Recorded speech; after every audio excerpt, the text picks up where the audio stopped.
Let's talk both sides of the Coinbase. Taking the bullish side is Chris Brendler, senior equity analyst at D.A. Davidson. He apparently liked that dad joke. He's got a buy rating and a $70 target on the stock.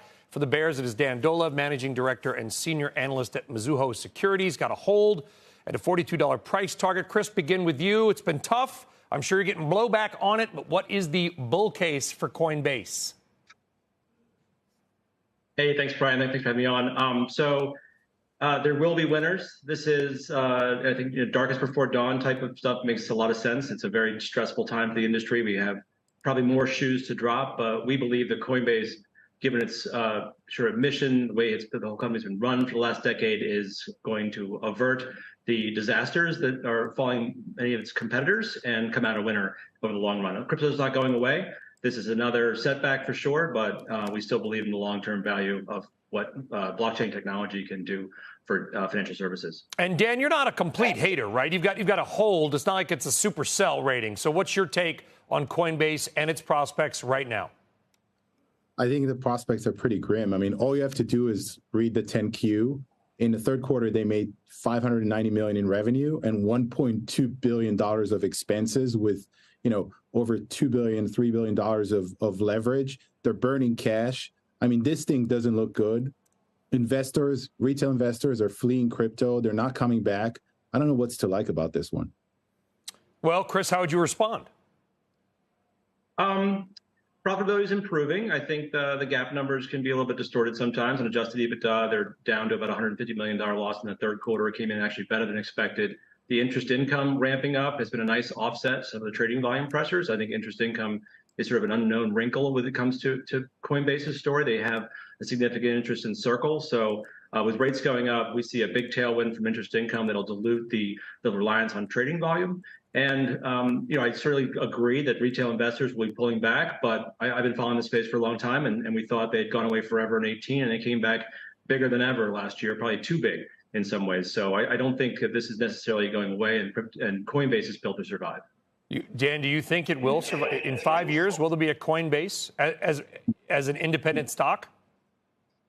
There's a percent chance, which is not zero, that's not going to happen. And I want to say something about interest income. If you want interest income, own a bank, not Coinbase. The reason they're getting interest income is because they're not paying people's deposits on US stablecoin as much as they should be getting. So if you want something with interest income, go own SoFi.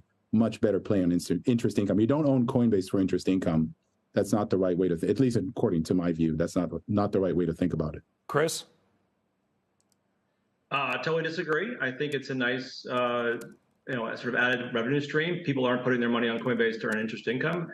I'd rather be exposed to Coinbase here than to be a consumer lender like SoFi, given the coming stress to lenders, given what's going on in inflation in the economy. So, everything has its angle, and Coinbase, obviously, it's not a bank. It's going to be the leading trading platform. What's happened in the world in the last couple of weeks is we've learned that putting your crypto in an offshore exchange that's not regulated is a bad idea. So expect Coinbase to gain significant market share as the fallout continues. And Chris, I mean, if you have, do you have any liquidity concerns at all with Coinbase, given what Genesis has said, what we've already seen this year with Voyage? I know they're not the same companies. I get it. But investors sometimes hit sell now and think about it later. No, absolutely. And look at the way the bonds have traded. They're trading like there is some material liquidity risk here. And you can't say for sure. We don't know how deep this thing goes. And a lot of companies in the crypto world tend to be very closely tied together. I think it's a huge tip of a feather in their cap to Coinbase if they've avoided the significant issues so far, but you never can be too sure. So, it's really a high risk position with a lot of upside if they get this right, is sort of our view here. Yeah. Do we need new management there, Dan? Would that matter? I don't think so. I think that, I don't think the management actually matters. I think the category in which they play, I think actually what we've learned in the last few weeks is that crypto could be worth something and it could be worth zero. And this could happen overnight. And I think the same thing could happen for everything that's traded on Coinbase, including Bitcoin. So I don't think the management matters, although I would say I don't see it in a very positive light that the CEO is selling shares at, these lows. It doesn't bode very well for sentiment, in my view. All right. Well, listen, it's a very hotly debated stock, some passionate and good arguments on both sides. Dan and Chris, appreciate it both, gentlemen. Have a happy Thanksgiving. Thank you.